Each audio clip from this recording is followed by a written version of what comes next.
Before his jaundiced body was even cold on a public hospital bed, record executives were already rushing glossy tribute albums to the printing press, eager to cash in on his corpse. This grotesque final transaction perfectly encapsulates the chilling demise of Jamaica's first child star. Delroy Wilson single-handedly funded a multi-million-dollar global reggae empire, yet his career began at 13, balancing on a discarded milk crate and screaming violent turf war anthems for the price of a meat patty. He was never a protected prodigy. He was disposable acoustic ammunition for ruthless studio bosses who legally stole his master tapes and bought foreign mansions, while he was left to drown his hijacked legacy in cheap, overproof rum. The geographic sector of Kingston, known as Trenchtown, operated as a high-density containment zone for surplus human labor in 1961. It was an environment defined by severe caloric restriction, systemic gang violence, and absolute economic stagnation. This was the breeding ground for the Jamaican recording industry's raw material. The local sound system operators did not view the residents of these concrete yards as citizens. They evaluated them strictly as an unmonitored, expendable biological resource, ready for acoustic harvesting. 13-year-old Delroy Wilson stepped out of this localized poverty trap and directly into the processing plant of Studio One. He possessed a highly marketable vocal range. The industry executives did not recognize a child seeking artistic expression or a pathway to a stable future. They identified a low-cost audio generator functioning without the protection of legal guardians or child labor regulations. Wilson was simply the newest, cheapest mechanism to press sound into commercial vinyl. Studio One functioned directly as a localized acoustic sweatshop. Clement Coxon Dodd controlled this facility with the administrative precision of a ruthless cartel boss. Dodd understood the exact mathematical formula of extracting maximum commercial value from desperate, underage demographics. He maintained a monopoly on the recording equipment, the distribution networks, and the physical space required to manufacture the product. There was no negotiation parameter for an adolescent arriving from the slums in search of daily subsistence. The core of Dodd's financial architecture was a brutal legal loophole categorized as the buyout. Standard international music contracts utilized a royalty structure to distribute long-term wealth to the primary creators. The Jamaican sound system operators entirely bypassed this equitable framework. They implemented a system of predatory extraction designed to permanently separate the underage artist from their intellectual property. The buyout mechanism was a unilateral transfer of lifelong asset ownership for a fraction of a cent on the dollar. Wilson was subjected to this system before his brain possessed the cognitive development to comprehend contractual permanence. The transaction involved handing over the exclusive global rights to a master recording in exchange for an immediate microscopic flat fee. These vocal performances were engineered to become foundational superhits of a global genre.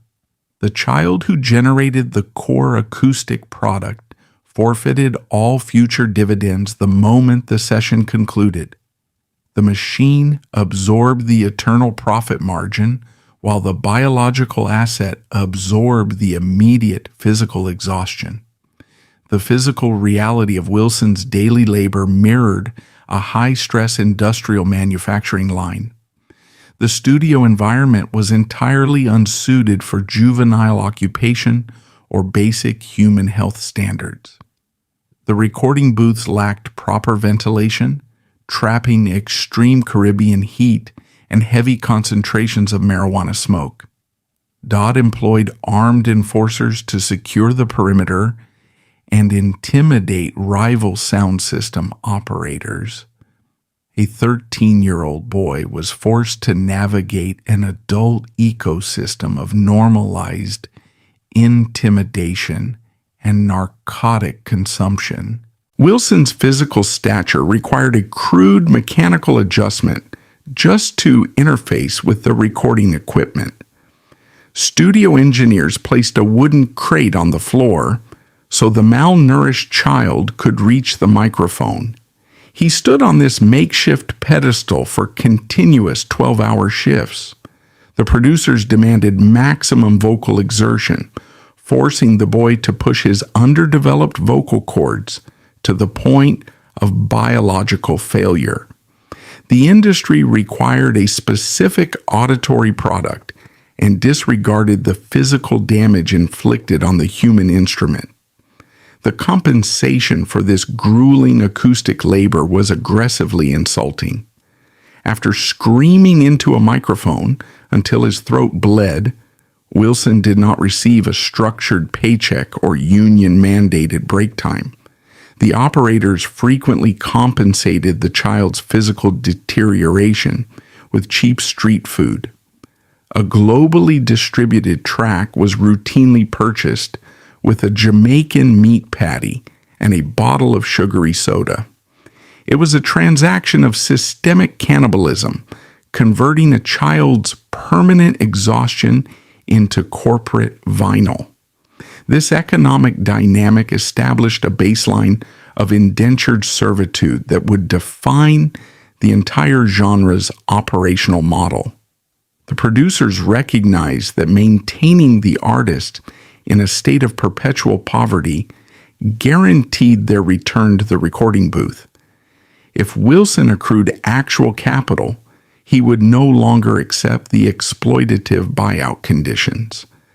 The machine purposefully kept the child hungry to ensure a steady supply of cheap, high-quality audio recordings.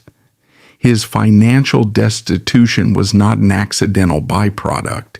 It was a calculated requirement of the manufacturing process. The industry effectively nailed Wilson's entire adult trajectory to these exploitative indentures before he reached physical maturity. He lacked the legal representation, the financial literacy, and the familial leverage to disrupt the extraction cycle. Every track he recorded under these conditions compounded the vast wealth disparity between the slum and the executive office. The acoustic sweatshop consumed his adolescence, extracting the maximum output while his voice remained a marketable novelty. The foundational stones of the multi-million-dollar Jamaican music export were cemented with the unpaid labor of this trapped demographic. Dodd's operation utilized Wilson as patient zero to perfect this methodology of ruthless human extraction. The massive commercial success of Wilson's early ska and rocksteady recordings validated the buyout strategy to rival producers across Kingston. Other operators like Duke Reed at Treasure Isle immediately replicated this blueprint. They scoured the ghettos for highly talented, completely vulnerable minors to feed into their own recording machines. The child star phenomenon in Jamaica was instantly weaponized into a standardized industrial practice. The complete absence of governmental oversight allowed these acoustic cartels to operate with total impunity. The Jamaican legal apparatus in the 1960s offered zero infrastructure to protect intellectual property originating from the lower socioeconomic classes. Copyright laws were virtually non-existent or completely unenforced regarding sound recordings made by minors. The studio bosses were legally permitted to function as absolute dictators over the commercial output of their human collateral. The state essentially endorsed the systemic plundering of its most vulnerable citizens. Wilson's recordings from this period are characterized by an intense premature vocal maturity. Listeners often mistook the 13-year-old's aggressive delivery for the hardened experience of an adult man. This auditory illusion was a direct result of the psychological pressure cooker inside the studio walls. He was actively processing the survival trauma of his immediate environment. The desperation audible in the vinyl grooves was the authentic sound of a miner fighting for his daily caloric intake. The volume of material extracted from Wilson during these adolescent years was staggering. Producers demanded a relentless output, stockpiling his vocal tracks to maintain a constant stream of fresh releases. This high-velocity production schedule provided no recovery time for his physical vocal apparatus. The operators treated his biological hardware as a disposable component with an inevitable expiration date. They intended to maximize the yield before puberty inevitably altered his vocal frequency and reduced his specific market utility. The transition from the studio floor back to the streets of Trenchtown offered no psychological relief. Wilson would leave a session having just recorded a #1 hit, only to return to a corrugated tin shack. He possessed no bank account, no savings, and no tangible evidence of his massive cultural contribution.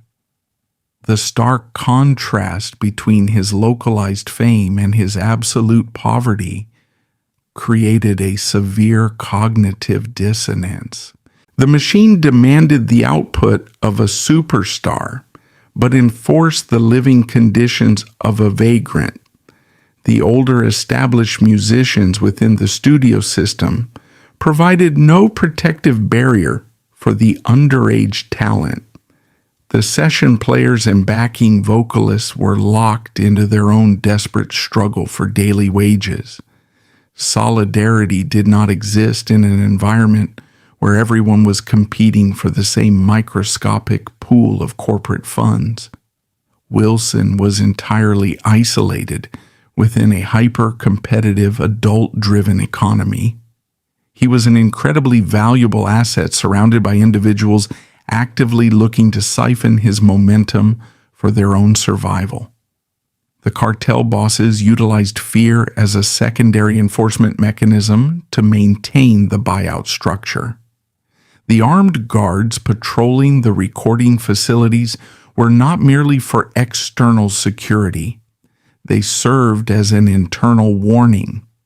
Any artist attempting to demand a fair royalty percentage was quickly reminded of the physical consequences of challenging the cartel. Wilson, as a miner, was inherently susceptible to this atmosphere of normalized menace. Disputing a contract was completely unfeasible when the opposing party controlled the local geography through violence. This relentless cycle of extraction permanently, fundamentally rewired Wilson's understanding of his own self-worth. He was conditioned to view his extraordinary talent not as a source of personal empowerment, but as a liability that invited continuous exploitation. The industry taught him that his physical labor had zero intrinsic value beyond the immediate gratification of a street vendor meal. This psychological mutilation was arguably more damaging than the financial theft. The system stripped away his financial future and simultaneously dismantled his psychological capacity to demand it. The thousands of vinyl records pressed during this era represent a physical archive of unprosecuted theft. Each disc bearing Wilson's adolescent voice is a document of a highly organized, predatory financial crime.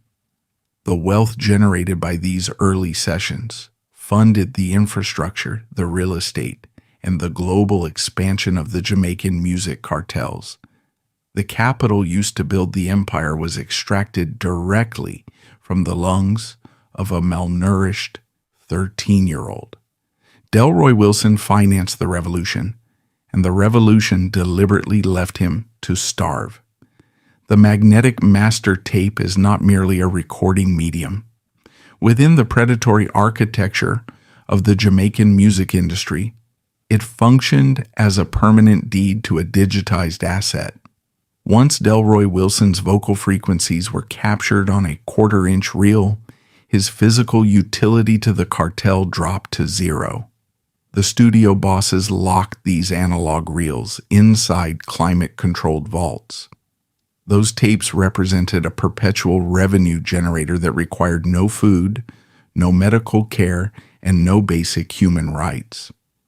The biological asset was discarded onto the streets of Kingston, but the extracted audio was prepped for global export. The 1970s marked the aggressive international expansion of the reggae and rocksteady genres. The localized acoustic sweatshops secured highly lucrative distribution networks across the Atlantic. Freight ships transported massive quantities of pressed vinyl from Kingston Harbor directly to the United Kingdom. The vocal labor of a destitute teenager became a highly valuable commodity on the streets of London. This transatlantic supply chain initiated a massive influx of foreign capital into the pockets of the studio cartels. British licensing companies like Trojan Records executed complex financial agreements with the Jamaican producers. These contracts legally authorized the mass reproduction and commercial sale of Wilson's entire catalog. Millions of British pounds and United States dollars flooded the accounts of the executives holding the master rights. The human being who generated the foundational acoustic material was systematically excluded from every single ledger. The financial data regarding this extraction is staggering. A single hit record licensed to the UK market could generate enough revenue to purchase prime real estate. Studio executives acquired sprawling hilltop estates overlooking Kingston and imported luxury European vehicles. They funded an aristocratic lifestyle using the direct mechanical reproduction of Wilson's childhood exhaustion. The disparity between the cartel's explosive wealth and the artist's localized poverty was a masterclass in ruthless economic engineering. The legal framework of post-colonial Jamaica provided the perfect incubator for this systemic theft. The government possessed no modern intellectual property infrastructure designed to protect citizens from the lower economic strata. Copyright laws were antiquated tools utilized exclusively by the corporate elite to protect their stolen assets. There was no judicial mechanism available for a slum-born artist to audit a transatlantic licensing agreement. The state implicitly sanctioned the permanent financial mutilation of its most vulnerable cultural exporters. This structural impotence trapped Wilson in an unprecedented psychological nightmare. He was permanently geographically confined to the decaying infrastructure of West Kingston. He lacked the basic capital required to secure a passport, let alone purchase an international flight to witness his global success. His understanding of his own massive cultural impact was restricted entirely to localized rumors and imported music magazines. He was a phantom superstar, famous on multiple continents but unable to afford daily caloric sustenance. The localized environment of Kingston rapidly mutated into an auditory panopticon designed to torture him. The city operated on a culture of massive outdoor sound systems and constant public broadcasting. It was physically impossible for Wilson to navigate his own neighborhood without being assaulted by his own vocal frequencies. Radios in passing transit buses blared his greatest hits.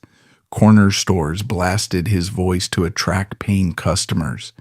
This constant acoustic bombardment engineered a highly specific localized form of clinical psychological torture. The industry weaponized his own talent against his sanity. Every time a song played, it served as a blaring, inescapable reminder of his stolen wealth. He was forced to listen to the exact audio files that purchased the cartel bosses their luxury estates.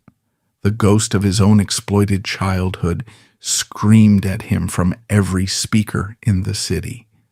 The cognitive dissonance required to survive this daily reality was suffocating. The local population recognized Wilson as a foundational architect of their national sound. People perceived him as a high-status celebrity and expected him to exhibit the financial markers of a global superstar. The public projected their assumptions of wealth onto a man who routinely faced the threat of eviction. The psychological weight of this sustained public deception began to fracture his cognitive stability. The daily physical humiliations were relentless and clinically precise. Wilson would frequently walk past local record shops, displaying his face prominently in the storefront windows. He watched from the pavement as working-class Jamaicans handed hard currency to merchants in exchange for his vinyl records. The economic transaction occurred directly in front of him. The consumer acquired the product, the merchant acquired the capital, and the creator stood starving on the concrete. He was routinely forced to beg for transportation fare from the very people listening to his music.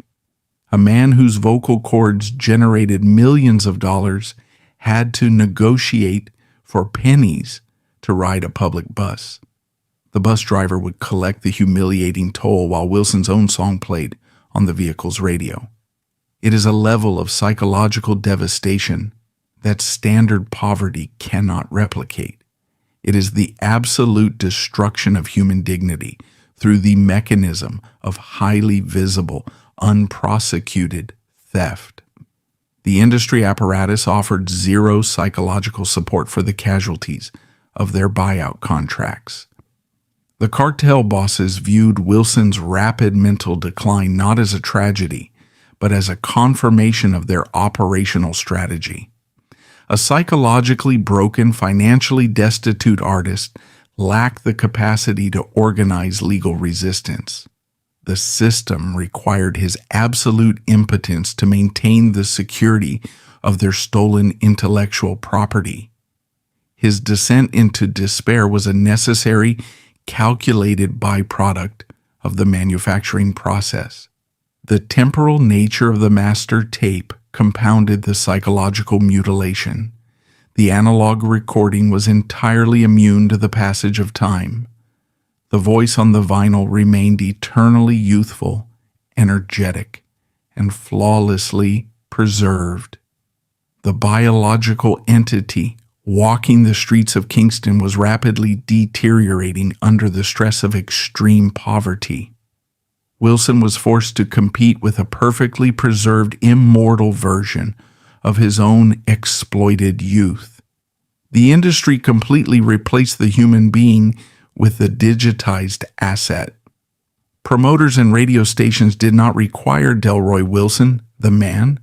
They only required the audio files he left behind.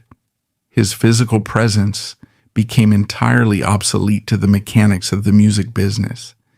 He was a redundant biological byproduct wandering through a city that worshipped his extracted data.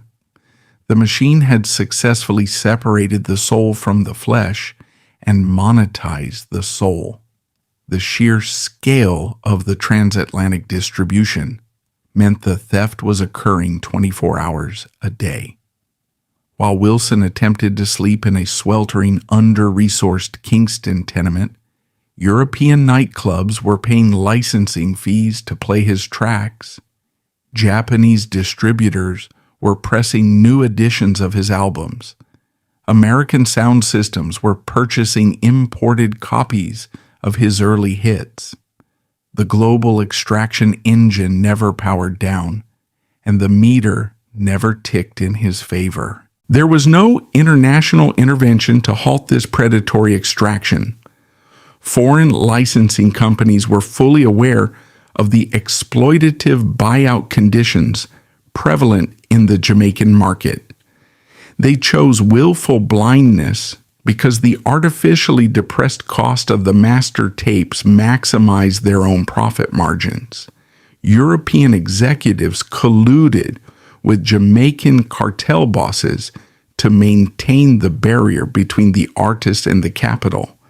The systemic cannibalism was a multinational corporate conspiracy executed in broad daylight. This environment stripped Wilson of any foundational belief in the concept of justice. He was forced to interact daily with the executives who engineered his financial ruin.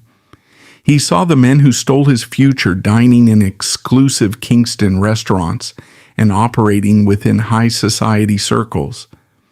The perpetrators of this massive financial crime were celebrated as visionary businessmen and cultural ambassadors. The victim was dismissed as a localized failure who could not manage his own career. The absolute lack of a legal remedy transformed his existence into a permanent state of psychological freefall. He could not hire an attorney. He could not petition the courts. He could not organize a boycott of his own stolen material. He was trapped in a hermetically sealed chamber of financial and emotional extraction. The industry had successfully executed the perfect crime. They stole a child's future, monetized it globally, and legally insulated themselves from any repercussions. The resulting psychological damage was not an unfortunate accident of a developing industry. It was the calculated, intentional demolition of a human being to secure a permanent profit margin. The auditory landscape of Jamaica became a continuous mocking broadcast of his permanent enslavement. The Jamaican legal apparatus offered no emergency exit for the victims of the buyout mechanism. Attempting to audit the financial ledgers of a Kingston studio cartel was a guaranteed method of being physically eliminated. The sound system operators controlled the geographic streets, the local law enforcement, and the political infrastructure. A discarded recording artist possessed zero leverage to challenge this entrenched corporate mafia. Total systemic impotence was the foundational law of this unregulated environment. Wilson recognized that his intellectual property was permanently trapped behind a wall of organized, state-sanctioned violence. He could not hire a lawyer using the non-existent royalties of his stolen catalog.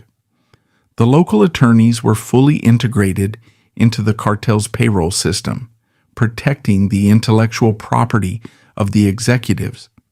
He was a financially hollowed-out target, locked inside a geographic cage.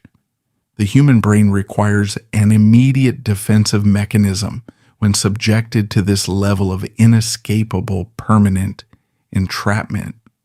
The industry environment frequently utilized imported narcotics to manage the psychological decay of its human collateral. Cocaine and crack were heavily circulated among the studio musicians as high-grade performance stimulants. Wilson bypassed these expensive, controlled substances in favor of a brutally efficient, localized anesthetic. He utilized unregulated, over-the-counter Jamaican white overproof rum to execute a slow chemical self-erasure. It was the cheapest, most corrosive liquid available to paralyze a hyperactive central nervous system. He ingested high-proof ethanol strictly to sever the neural pathways connecting his conscious mind to his financial reality. It was a daily clinical application of chemical pacification. The rum functioned as a crude surgical tool to amputate the crushing weight of his own stolen legacy. Overproof rum in the Kingston slums is a highly caustic, industrial-grade liquid. It strips the lining of the throat and initiates immediate, violent intoxication. For a man tortured by his own ubiquitous vocal frequencies, this auditory numbing was the primary objective. The alcohol suppressed his cognitive ability to recognize his own hit records, echoing from the street corners. He drank until the sound of his exploited childhood dissolved into meaningless, muffled background static. The localized rum bars of West Kingston served as the physical containment facilities for this chemical pacification. These concrete structures offered no glamour, only a dark, sweltering environment designed for rapid intoxication. Wilson occupied these spaces not as a celebrated veteran, but as a decomposing biological asset. He traded the remaining fragments of his physical health for brief windows of psychological oblivion. The bar stool became a localized hospice for a man actively executing his own cognitive shutdown.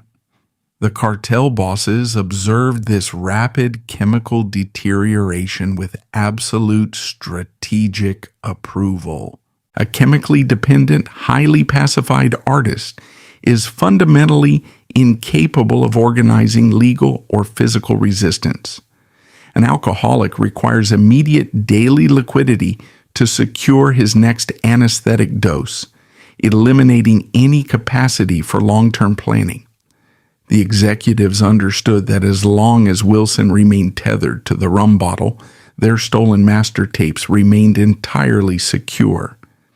His addiction was the ultimate insurance policy for their illicit, multi-million-dollar revenue streams.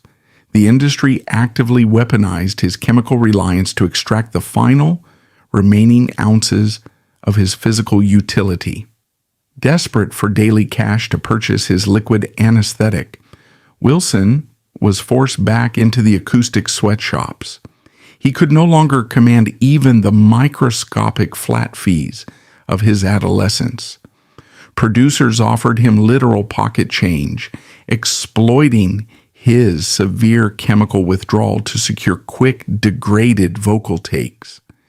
He was reduced to begging the architects of his ruin for the funds to numb the pain they actively inflicted.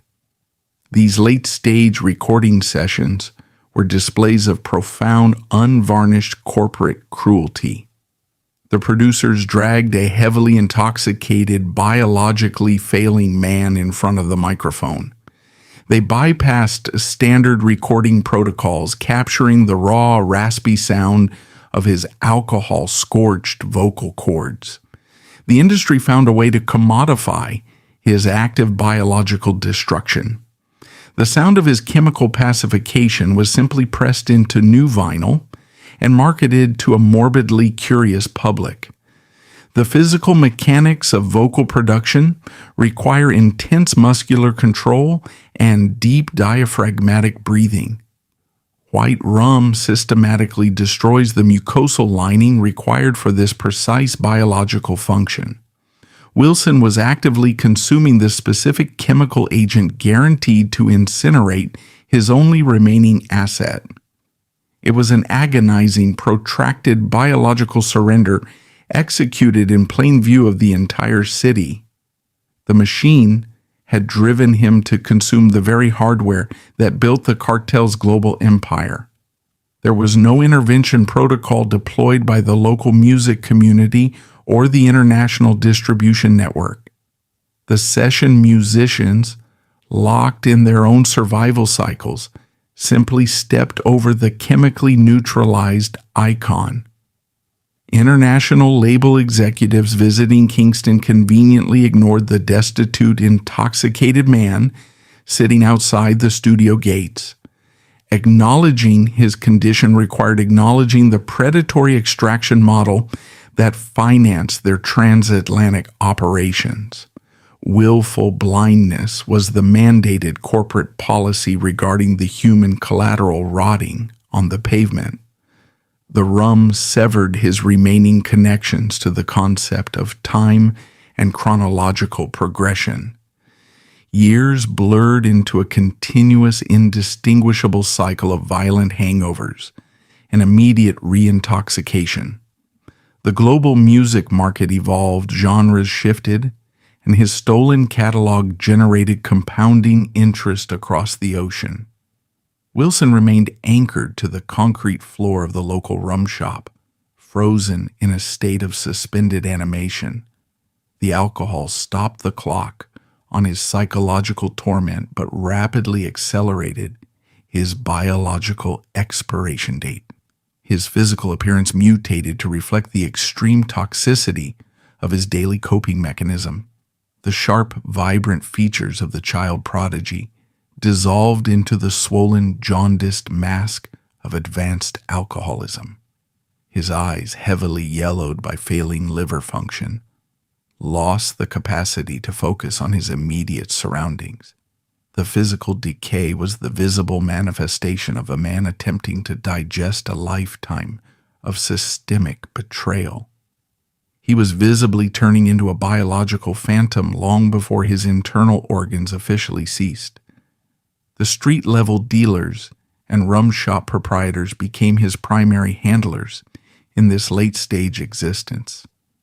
They operated as low-level parasites, siphoning the tiny fractions of cash he occasionally acquired from degraded stage performances. They extended him microscopic lines of credit, ensuring he remained geographically bound to their specific establishments. Wilson was traded from the high-level corporate predators of the studio system to the low-level scavengers of the gutter. The extraction protocols simply moved further down the economic food chain. A specific psychological threshold is crossed when an individual accepts that rescue is mathematically impossible. Wilson crossed this threshold and embraced the rum as a terminal trajectory rather than a temporary escape. He no longer harbored any delusions of reclaiming his stolen publishing rights or confronting the cartel bosses. The chemical pacification shifted from a defensive mechanism to an active, slow-motion self-eradication protocol. He was consciously volunteering to be systemically erased. Public performances during this era devolved into grim spectacles of biological collapse. Promoters booked him strictly on name recognition, fully aware he was incapable of delivering a professional output. He was pushed onto the stage heavily intoxicated, slurring his words and missing his musical cues. The audience paid admission to witness the grotesque public humiliation of a foundational cultural architect. The cartel had successfully conditioned the public to view his physical destruction as cheap, localized entertainment. The profound isolation of this chemical prison is incredibly difficult to quantify. Even when surrounded by patrons in a crowded Kingston bar, Wilson existed in an impenetrable vacuum of unique trauma. No one in his immediate vicinity had financed a global empire with their adolescent vocal cords, only to end up begging for a drink. The highly specific nature of his financial mutilation completely alienated him from the surrounding poverty. He was entirely alone inside the architecture of his own systemic exploitation. The overproof rum eventually compromised the neurological pathways responsible for basic motor function and memory retention. Whole blocks of his adult life were systematically wiped from his hard drive by the caustic ethanol.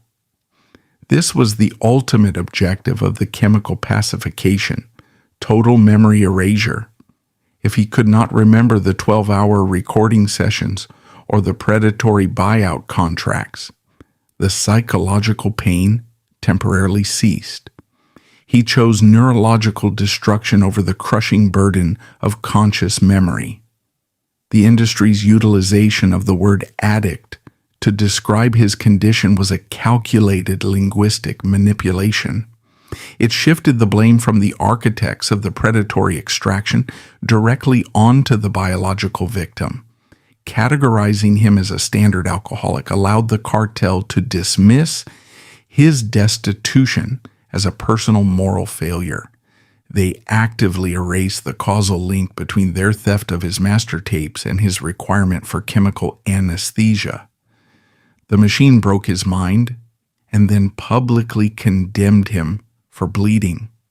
By the late 1980s, the localized sound system culture had moved into the digitized dancehall era.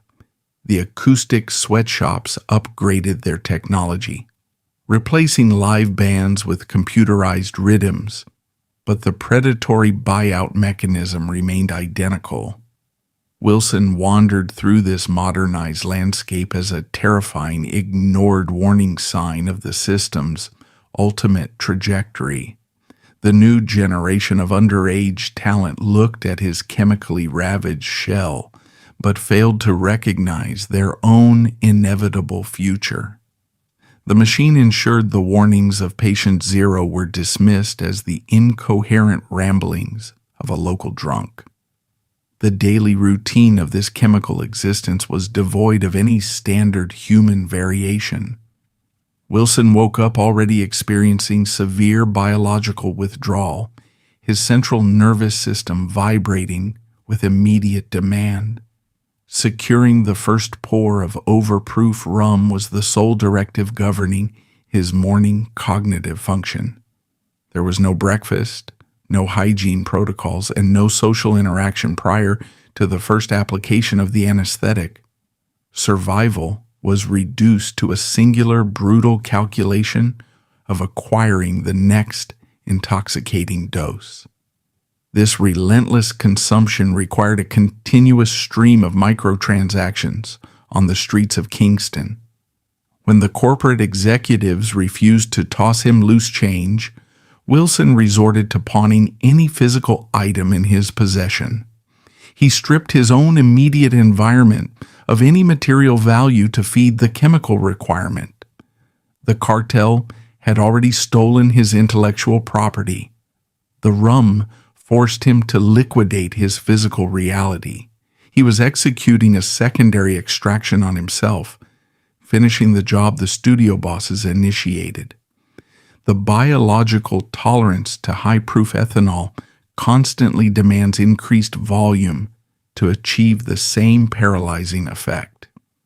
As the years compounded, Wilson required massive quantities of the caustic liquid simply to reach a baseline of numbness. The financial cost of this escalating requirement meant he was permanently trapped in a cycle of immediate, crushing debt. He owed money to every street vendor and bar owner within a 5-mile radius of his localized territory. He was essentially an indentured servant to the chemical pacification process itself. The physical environment of the Jamaican climate accelerated the brutal effects of the continuous alcohol consumption. The extreme Caribbean heat, combined with severe dehydration, created a hostile internal ecosystem for his vital organs. Wilson sweat pure ethanol onto the concrete pavements, his body desperately attempting to purge the industrial-grade toxins. He lacked the basic nutritional intake required to fortify his system against the relentless chemical assault. The rum was hollowing out his skeletal structure while the cartel continued to license his digital ghost. Occasionally, a foreign journalist would attempt to locate the legendary child star for a retrospective interview. They would arrive in Kingston expecting to find a celebrated elder statesman resting on his acquired wealth. Instead, they were directed to a dark concrete corner where a chemically pacified shell sat staring at the floor. The resulting articles invariably framed his condition as a mysterious, tragic fall from grace.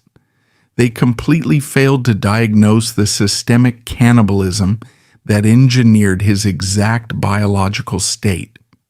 The local police apparatus treated Wilson with the standard hostility reserved for the destitute and the addicted. They did not recognize the foundational architect of their national cultural export when they patrolled the slum sectors. To the armed constabulary, he was merely another intoxicated vagrant disrupting the commercial flow of the street. He was subject to the routine physical harassment and geographical displacement applied to all discarded human collateral. The state that failed to protect his copyright now actively criminalized his biological collapse. The systemic impotence was absolute, hermetically sealed, and operating at maximum efficiency. There was no underground resistance, no unionization, and no legal crusade waiting to break the cartel's grip. The rum was the only variable Wilson could independently control in a life entirely micromanaged by corporate vultures. He controlled the speed at which his liver failed, and that was his sole remaining act of physical autonomy.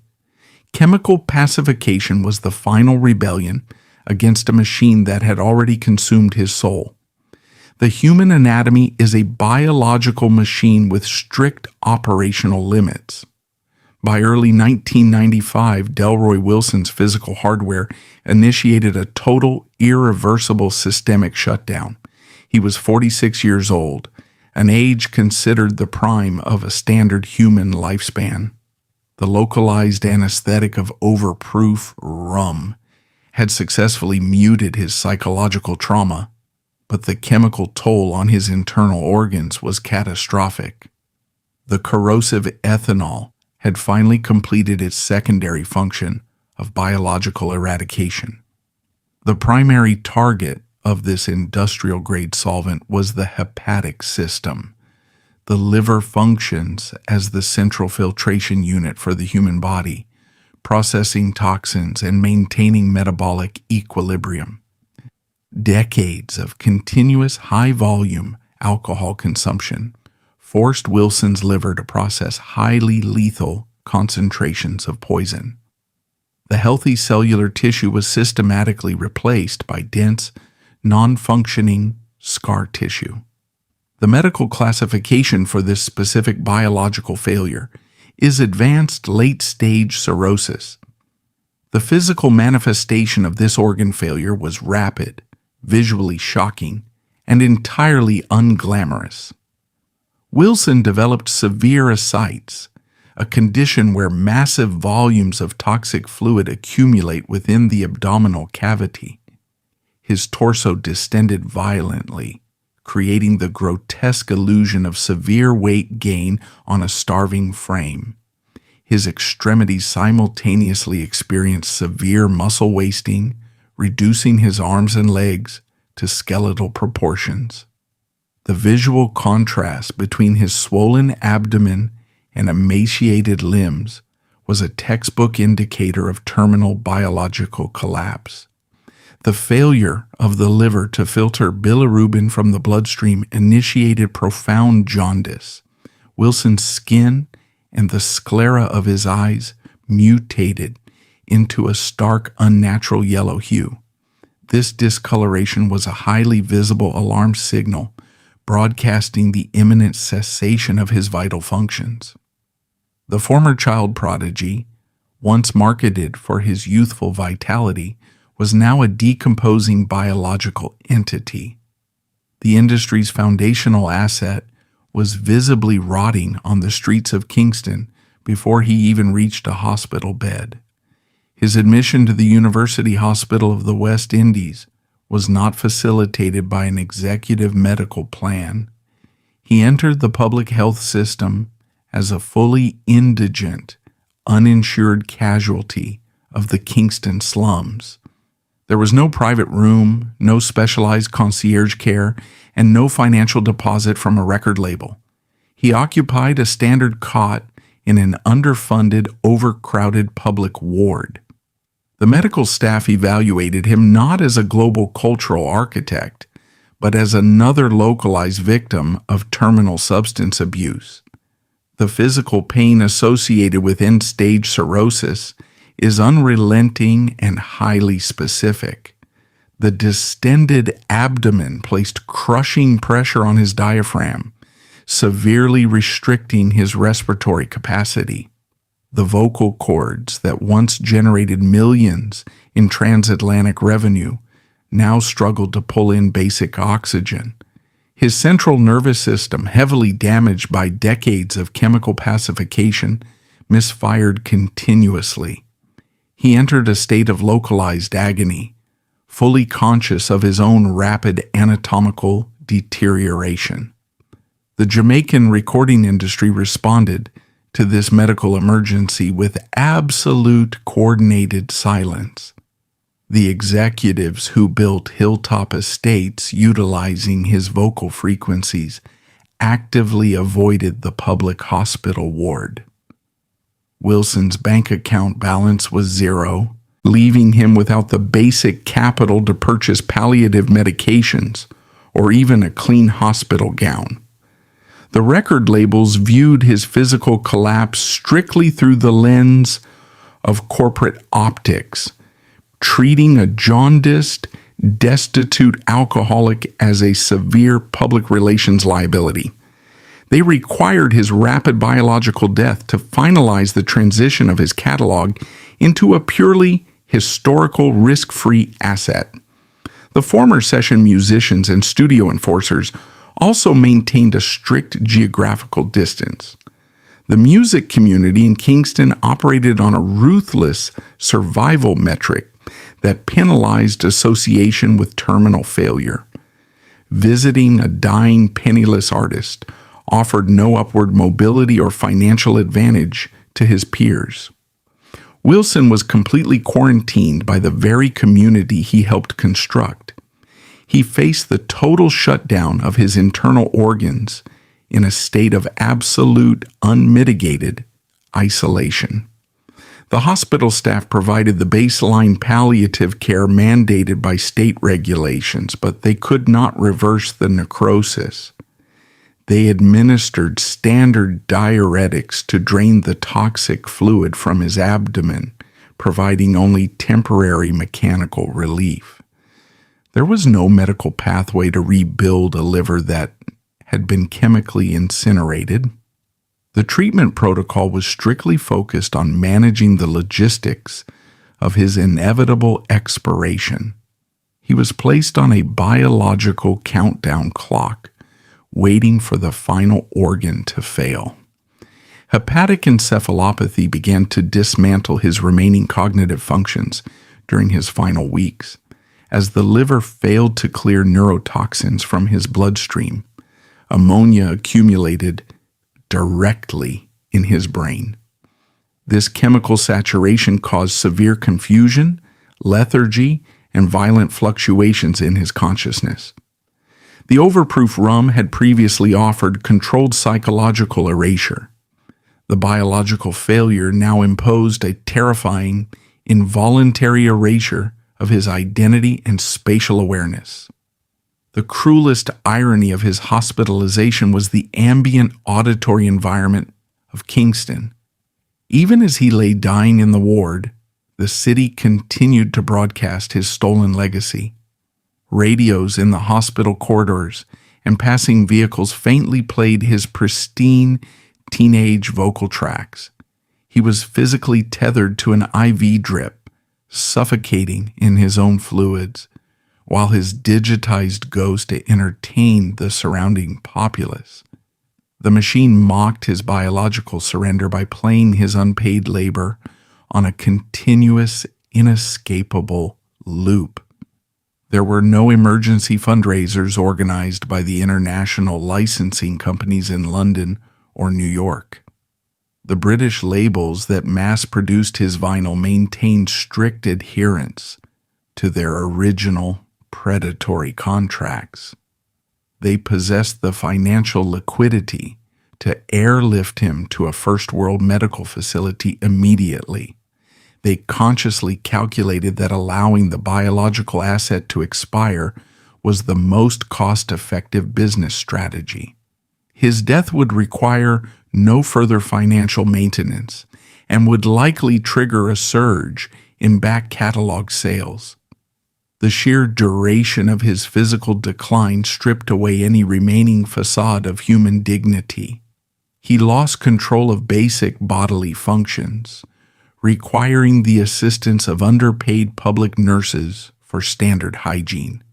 The cartel had extracted his dignity financially decades prior. The disease now extracted it biologically. The transformation from a highly lucrative piece of human capital to medical waste was nearing completion.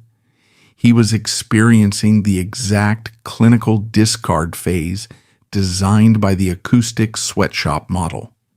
The complete lack of legal infrastructure meant his impending death would trigger no financial audit. The studio bosses knew that once his heart stopped, the primary witness to their extortion would be permanently silenced. Dead men cannot file lawsuits, dispute buyout contracts, or demand accounting records. His biological termination was the ultimate security upgrade for their stolen intellectual property. Every breath he struggled to take was an agonizing delay in the cartel's final absolute victory. As March of 1995 progressed, Wilson's circulatory system began to collapse under the systemic strain. His blood pressure plummeted as his damaged liver failed to produce essential clotting proteins. His kidneys, forced to compensate for the hepatic failure, entered a state of extreme distress. The biological machine was systematically powering down, shutting off non-essential systems to preserve the failing core. The human being was trapped inside a decaying vessel, entirely unable to halt the mechanical failure. On March 6, 1995, the biological struggle reached its absolute clinical conclusion. There was no cinematic fade to black or peaceful transition into the afterlife. The organs simply ceased their mechanical functions, oxygen stopped reaching the brain, and the electrical impulses terminated. Delroy Wilson died as a 46-year-old medical casualty of severe chemical pacification and total systemic neglect. The physical entity was officially categorized as deceased, neutralizing his remaining utility. The removal of his body from the hospital ward was handled with standard bureaucratic indifference. He was transferred to the morgue not as a fallen icon, but as an indigent corpse requiring standard state processing. The physical hardware was placed on a cold steel table, ready for disposal. The Jamaican music industry had successfully completed the total extraction of patient zero. They had consumed his youth, stolen his capital, driven him to chemical erasure, and abandoned his failing anatomy. The biological cessation of Delroy Wilson on March 6, 1995, did not halt the industrial extraction machine. It merely shifted the apparatus into a highly optimized phase of necro-capitalism. His physical corpse was still cooling on a steel slab in the Kingston morgue when the cartel's marketing departments activated. The executives who had maintained strict quarantine during his hospitalization suddenly recognized a massive immediate fiscal opportunity. A highly publicized, destitute expiration is an incredibly effective catalyst for moving stagnant vinyl inventory. Within 72 hours of his physiological termination, a coordinated post-mortem monetization strategy was deployed. International labels and localized Jamaican distributors rapidly authorized the mass pressing of greatest hits compilations. They stripped his catalog of any remaining artistic context, packaging his childhood exhaustion into neatly commodified memorial albums.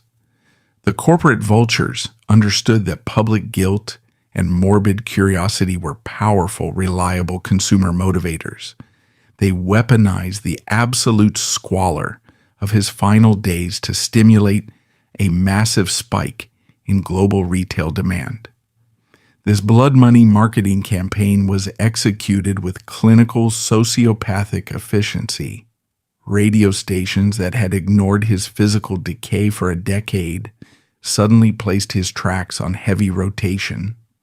Promoters organized high-profile tribute concerts, charging premium admission to honor a man they had previously discarded. The revenue generated from these memorial broadcasts and ticket sales bypassed his surviving dependents entirely. The capital flowed with unimpeded velocity directly back into the bank accounts of the original buyout architects. The industry effectively transformed his terminal medical collapse into a highly profitable fiscal quarter. Consumers purchased memorial albums under the misguided assumption that they were honoring a fallen pioneer, unwittingly financing the exact predatory structure that had engineered his biological eradication. The executive board categorized his physical death strictly as a low-overhead marketing event requiring zero ongoing maintenance costs. The digitized remains of his adolescent voice proved far more manageable than the biological human. The audio files did not require medical intervention, demand fair compensation, or decay from advanced cirrhosis. The machine had successfully permanently separated the lucrative intellectual property from the biological liability that created it. Foreign licensing entities in London and New York eagerly participated in this post-mortem feeding frenzy, rushing to reissue obscure tracks while the Jamaican state offered zero posthumous legal protection. The industry aggressively sanitized his legacy in the liner notes, framing his demise as a tragic inevitability rather than a calculated corporate execution. They rewrote the history of the crime scene to ensure the perpetrators remained permanently unidentifiable. Delroy Wilson's demise serves as the definitive indictment of the early Jamaican recording industry. He was the prototype, the proof that an underage vocal track could generate multi-generational wealth for executives, while the creator was left behind to starve. Behind the exported imagery of reggae's spiritual liberation lies a history built on the unpaid labor of vulnerable minors. There was no redemption arc, no late-stage royalty settlement, and no sudden awakening of corporate conscience. Delroy Wilson opened the door for $1 billion global empire, only for the industry to immediately lock him outside to die in the dirt.